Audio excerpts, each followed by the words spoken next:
Asalaamu calaykum. Casharkan wuxuu ku saabsan yahay sida loo gareeyo WhatsApp-ka. Abka markaa gurinta link hoos ay ku qoran yahay.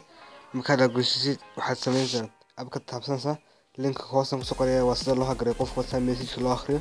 Xagaa markaad joogtid xagaa ku qoran tahay sadarkii kimi sign waa inaad xagaa tigta aad taabsatiin saas oo kale aad ku daysiin.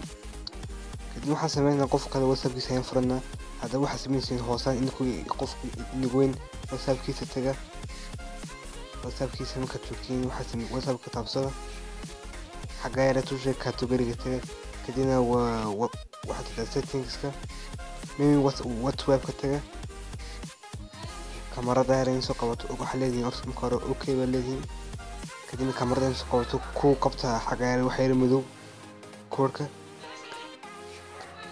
waa kan automatically markaa uu soo qabanaya message sadaqtiin qofka waan hagareyna message waan akhrin karnaa markaste waxaa sameeyay yiri kimi sign ku haya sanadka soo futin marka qofku wuxuu ka sheekeynayo live chat-kiisa iyo dhan markaa inaan taariikhdiisii wax kasta oo kala soconaa link hoos ayuu ku soo qoraya hoos kala goos sadaqtiisi waa kan qofkan la hadlay waa kan message xitaa naftayga waan u diri karaa qofka waa hal naagood oo laba nis kula guursadeen kale asas waa kamarkiisa message ka diro waa kan ka diraya sadaqtiisi waa isku miskiin عشان بدن بو عاجبين وملايا هادو مقالك اني عاجبين ولا سبسكرايب تون كتابسو